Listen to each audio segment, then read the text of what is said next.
So for Easter, thanks to Father Jerry Clark, the parish priest here, I am once again in St. Francis Xavier Church in Gardiner Street, probably one of the most beautiful churches in Dublin. Now, disclaimer at the start, the views expressed in the pieces I'm going to read are not necessarily the views of Father Jerry Clark or of any of the Jesuit community here. They are what they are. They're by Oscar Wilde. Now, Oscar Wilde, I don't know, when I read him, I sometimes get this image of being in a Victorian hothouse with lots of exotic plants, and they give out very, very heavy scents. And that's the sort of thing I get from him. He puts me in mind of a description that the Archbishop of Dublin at one stage, Dr. McQuaid, gave of the Gate Theatre, MacLeamore and Edwards in the Gate Theatre. MacLeamore, of course, did a one-man show based on Wilde. And he described the Gate Theatre as brilliant but dangerous. And I think the Victorians might have described Wilde in the same way, brilliant but dangerous. And that was before any of the scandals. So the thing about him is, he was, on his deathbed, received into the Catholic Church, and all his life he had a fascination with Catholicism, particularly the person of Christ, or what he perceived the person of Christ to be. And this fascination grew all the more when he was in jail, and then for the latter stages of his life. And in his long letter that he wrote to Bosie, Lord Alfred Douglas, his lover, which has become known to the world as De Profundis, De Profundis clamavi ad te Domine, out of the depths have I cried to you, O Lord. Apart from giving Bosie a good ticking off, he talks a lot about his perception of what Christ means. And I'm going to read a little bit of that first, and then I want to go into a poem, or a poem in prose as he called it, called The Doer of Good, which is his take on some of the Christian story. May not be everybody's, but this is not a religious class or a religious lecture. This is a little poetry reading, and you take from it what you will, okay? So, firstly, from De Profundis. It is when he deals with the sinner that he is most romantic, in the sense of most real. The world had always loved the saint as being the nearest possible approach to the perfection of God.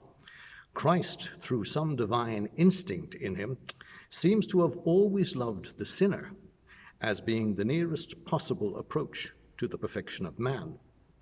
His primary desire was not to reform people, any more than his primary desire was to relieve suffering. To turn an interesting thief into a tedious, honest man was not his aim.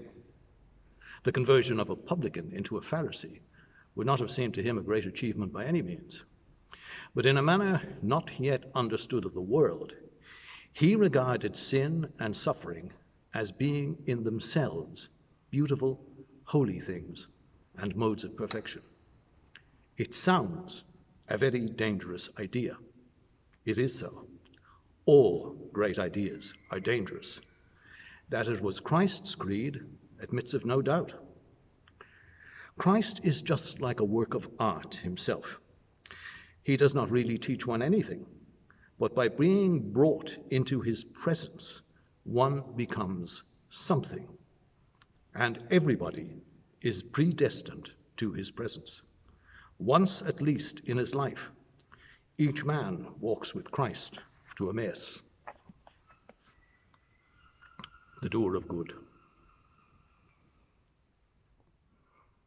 It was nighttime, and he was alone, and he saw afar off the walls of a round city, and went towards the city. And when he came near, he heard within the city the tread of the feet of joy, and the laughter of the mouth of gladness, and the loud noise of many lutes. And he knocked at the gate, and certain of the gatekeepers opened to him. And he beheld a house that was of marble, and had fair pillars of marble before it. The pillars were hung with garlands, and within and without there were torches of cedar. And he entered the house. And when he had passed through the hall of chalcedony and the hall of jasper, and reached the long hall of feasting, he saw lying on a couch of sea purple one whose hair was crowned with red roses and whose lips were red with wine.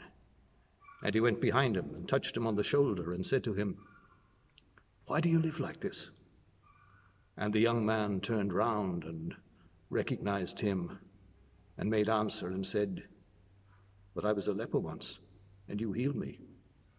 How else should I live?" And he passed out of the house and went again into the street. And after a little while he saw one whose face and raiment were painted, and whose feet were shod with pearls. And behind her came, slowly as a hunter, a young man who wore a cloak of 2 colors. Now the face of the woman was as the fair face of an idol, and the eyes of the young man were bright with lust. And he followed swiftly and touched the hand of the young man and said to him, "Why do you look at this woman, and in such wise?" And the young man turned round and recognized him and said, "But I was blind once, and you gave me sight. At what else should I look?"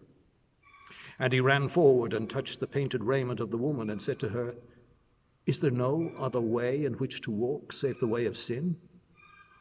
And the woman turned round and recognized him and laughed and said, "But you forgave me my sins, and the way is a pleasant way." And he passed out of the city. And when he had passed out of the city, he saw, seated by the roadside, a young man who was weeping. And he went towards him and touched the long locks of his hair and said to him, "Why are you weeping?" And the young man looked up and recognized him and made answer, "But I was dead once, and you raised me from the dead. What else should I do but weep?" Happy Easter. Stay safe.